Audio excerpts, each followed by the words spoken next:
La Guaira State, Venezuela, September 8, 2025. On a humid Monday morning along Venezuela's Caribbean coast, young members of the ruling United Socialist Party of Venezuela, PSUV, assembled in formation. Their rifles fired blank rounds into the salty air, but their message was unmistakable. They are preparing for confrontation. The drills staged by the PSUV's youth wing were no ordinary training session. They came just days after Washington accused Venezuela of buzzing US warships in the Caribbean, and even more explosively, after former President Donald Trump threatened military action in response to what the Pentagon called a deadly Venezuelan drug boat incident. The tension between Caracas and Washington had been simmering for weeks.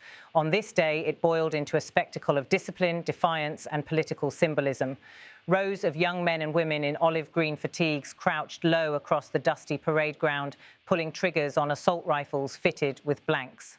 Some advanced cautiously, others fired in synchronized bursts as a loudspeaker blared instructions.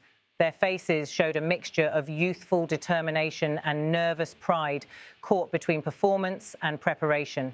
Cameras captured the moment as one trainee slid down a wall on a rope, landing hard before sprinting back into formation. Another group marched in unison, their boots striking rhythmically as the instructor barked orders. The choreography of discipline was clear. This was not just a drill, but a display meant to send a signal. At the center of the exercise stood Diosdado Cabello, Venezuela's Interior Minister and one of President Nicolas Maduro's most powerful allies. His presence underscored the political weight of the event. As the young militants fired blanks and repelled walls, Cabello watched, arms crossed, occasionally stepping forward to offer guidance. Later, he joined them in formation, not as a distant minister, but as a comrade in arms.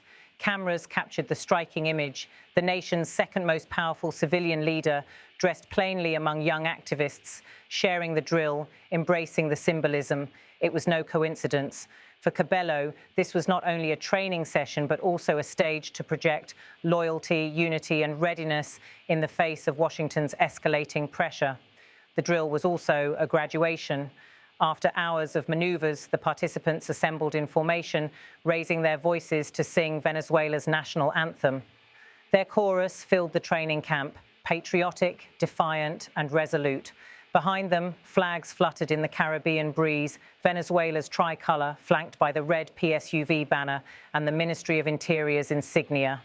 Then came the ceremonial moment. Medals and decorations were awarded to the youth who had completed the training, along with honors for their instructors. Cabello personally stepped forward to present the awards. With deliberate movements, he draped medals over the necks of instructors, shook their hands, and looked them in the eye. Beside him stood Colonel Granco Arteaga, head of Venezuela's Military Counterintelligence Directorate, DGCIM. Arteaga, dressed in formal uniform, methodically pinned medals onto young trainees who had spent the day firing blanks and repelling walls. The symbolism was thick. The ruling party's youth were no longer just activists or foot soldiers of ideology. They were being formally inducted into the culture of military discipline, and by extension, the nation's defense narrative. As the ceremony drew to a close, the youth broke into a chant, half song, half provocation. Surrounding Cabello, they shouted, "Listen, Gringuito, we are ready. We are the youth, and we are waiting for you."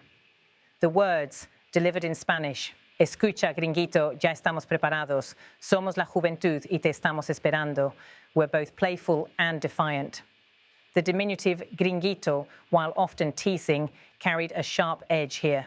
It was aimed directly at Washington, a message that Venezuela's youth saw themselves not as victims, but as challengers. For outside observers, the military drill may appear as little more than theatre. Blank ammunition, ropes, medals, and chants do not constitute a genuine war-fighting capability against a power like the United States. But in Venezuela's political climate, the imagery carries weight. The PSUV has long relied on mobilizing its base, particularly its youth, as both a symbolic and practical tool of power. For years, militias loyal to the party have been integrated into community defense structures, often blurring the line between political activism and paramilitary readiness. By staging this exercise in such a public manner, the Maduro government sends two parallel messages. To its domestic audience, it says, the revolution is alive, disciplined, and defended by its youth. To Washington, it says, every threat will be met with resistance, whether symbolic or material. The backdrop to the drill was Washington's escalating posture under Trump's renewed political influence. In recent weeks, US naval deployments in the Caribbean had increased, accompanied by accusations that Venezuela's forces had harassed American vessels.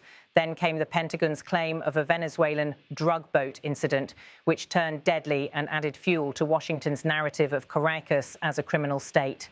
For Venezuelan leaders, the timing of Trump's comments was no coincidence. His words struck a nerve in a country long accustomed to US sanctions, blockades and interventions, both covert and overt. By staging a youth drill so soon after Trump's threat, Caracas was effectively making a counter-statement. The revolution has new defenders, and they are ready. Diosdado Cabello's presence was not simply ceremonial. Within Venezuela, he is regarded as the political enforcer of the Maduro government, wielding both ideological and organizational authority. By aligning himself so publicly with the youth drill, Cabello reinforced his image as the bridge between the revolutionary old guard and the new generation of militants. In effect, the ceremony doubled as both a graduation and an oath of loyalty. The medals pinned by Cabello and Arteaga were not just honors, but seals of ideological commitment binding the youth more tightly to the PSUV's project. Military analysts abroad will likely dismiss the drills as staged propaganda. The use of blanks, ropes and medals has little bearing on battlefield reality. But in Venezuela's domestic sphere, symbolism often carries more power than capability. The chant, "Listen, Gringuito, we are ready," distilled the spirit of the day. It was not a military warning so much as a political declaration aimed at boosting morale internally and signaling defiance externally. For Washington, the scene may confirm suspicions of Venezuela's militarization of its society. For Caracas, it reaffirms the narrative of a besieged nation resisting imperial threats. By the time the sun set over La Guaira state, the young militants had completed their drills, received their medals, and voiced their chants. The dust from their boots and the echo of their rifles hung in the air, captured by cameras that would beam the images across the world. The day ended not with a clash of navies or an exchange of firepower, but with a display of political theatre, one part training, one part performance, and wholly symbolic of Venezuela's current moment. The message from the youth wing of the PSUV was unambiguous. In the face of Washington's threats, Venezuela's revolution is not just defended by its military or its leaders, but also by its youth ready, at least symbolically, to answer the call. En estos momentos se presenta una joven patriota entrenada. Utilizando los binoculares, ningún combatiente debe avanzar sin antes observar el campo de batalla. Durante el desarrollo del entrenamiento, estos jóvenes fueron capacitados en 13 disciplinas del combatiente individual, lo que les permite binomio, equipo, escuadra y pelotón.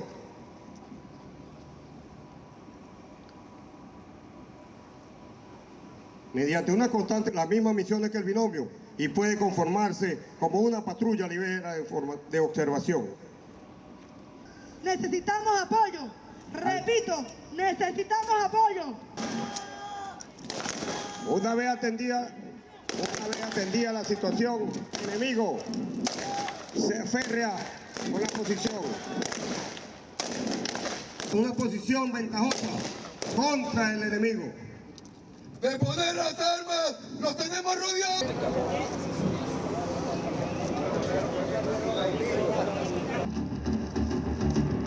Seguidamente, las jóvenes Jennifer y Genesis Herbert descienden de rapel con apoyo con la finalidad de demostrar. Durante el combate, finalmente sea inexpugnable. Ninguna pretensión enemiga podrá ser mella.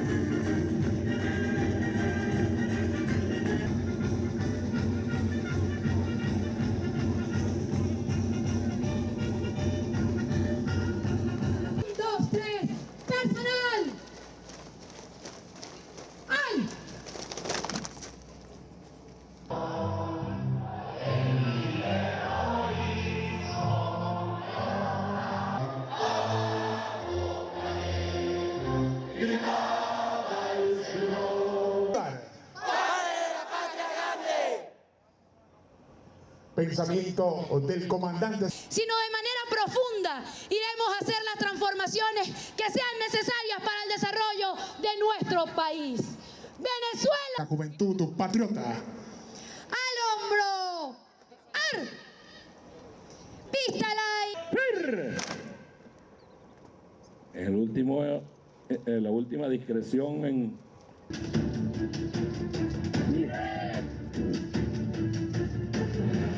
Listo.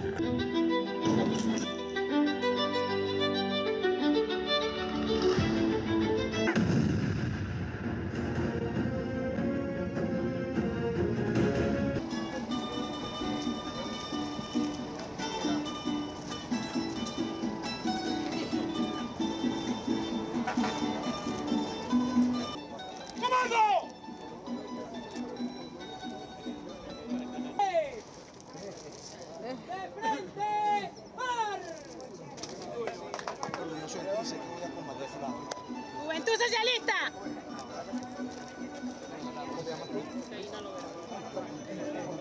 ¡Juventud Socialista! ¡Juventud Socialista!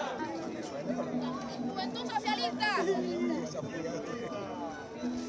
Si fuese necesario, ¿lo juran? ¡Sí, lo juro! Merecerán las bendiciones de Dios y de la patria, sino que os demande. ¡Escucha, gringuitos! ¡Ya estamos preparados!